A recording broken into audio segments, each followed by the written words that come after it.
Hello, welcome back. So this is the third lecture in this chapter about generics, and in this lecture, we're going to continue our discussing about the uh, coding examples about generics. And for this example, it's a Java generic example 2. Okay, so here we have two files. We have a measurement generic and we have the driver. So first, let's take a look at this measurement generic. So we define this class measurement generic. And for this class, we have two generic parameter. Okay, one is unbounded t, and the other is bounded. Okay, so T is unbounded, U is bounded, and U bounded its upper bound is number. So it can be number and any of its subtype. Okay, and the class itself pretty simple. So T and measurement. So you have get, you have set method.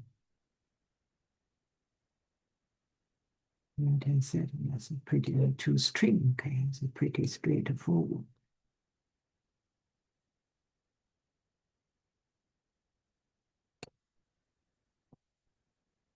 Okay, let's take a look at how the driver part works. Okay.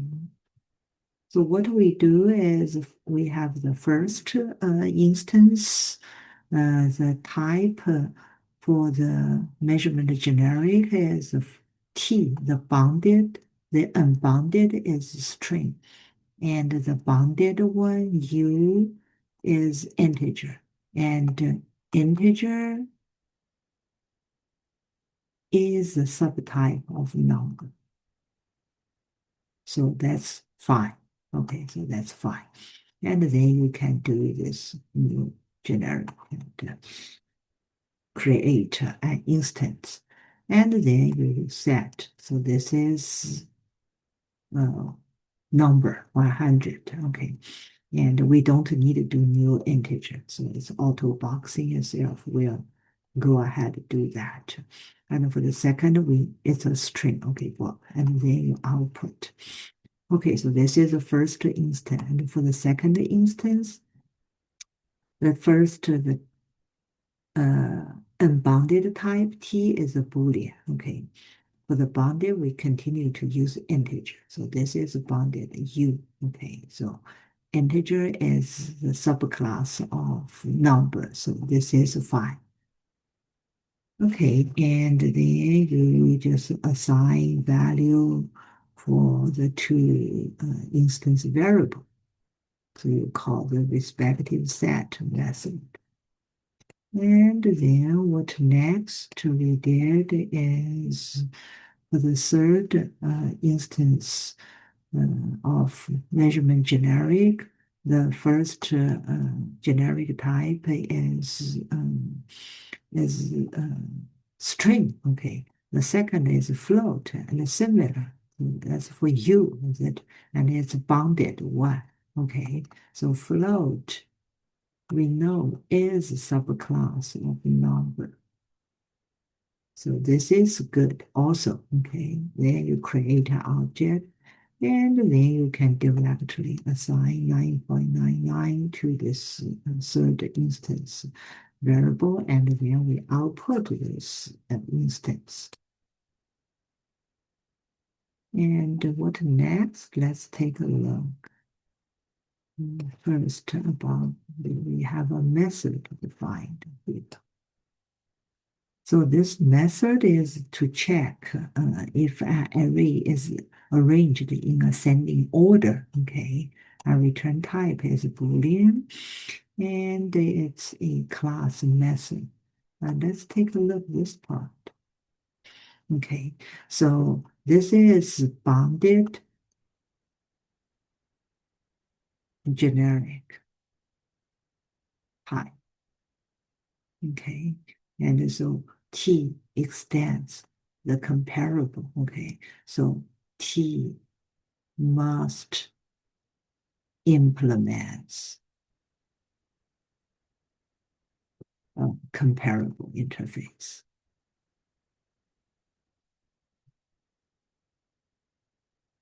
So that's the requirement, okay? And for the argument, it's an array and it's the bounded type T, okay? And so so the implementation is within the loop, okay? We just do the comparison.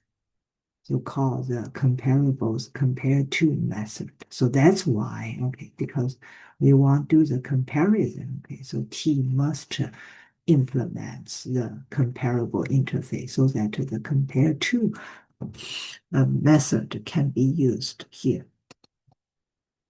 Okay, so that's regarding this method.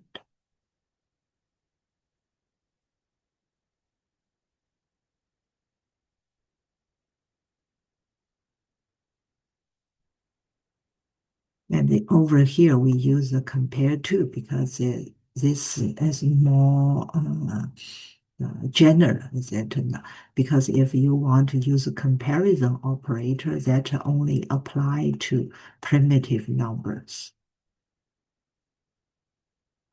Primitive numbers. Okay, so that's not more general. Okay. So that's why so over here, our goal is to make this method a generic method to apply to any kind of data type. But so we want to use the compare method. Okay, then let's take a look. What do we do next? Okay, so over here, we create an integer array, okay? And then you can just go ahead and call that method and plug in this integer array. And here, it works because this integer already implements the comparable interface.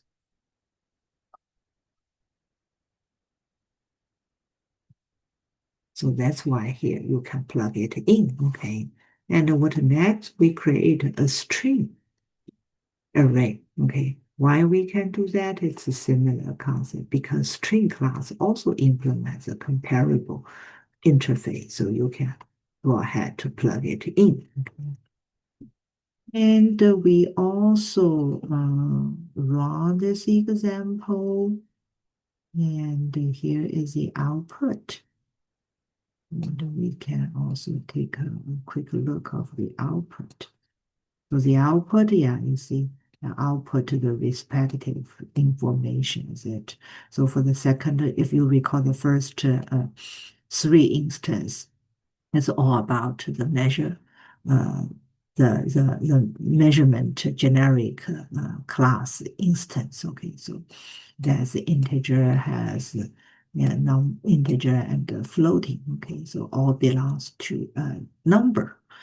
And then for the ascending check, it will check both return false. So yeah, so it's good. Okay, so that's the second example. And in our next lecture, we are going to discuss the third example. Okay, see you.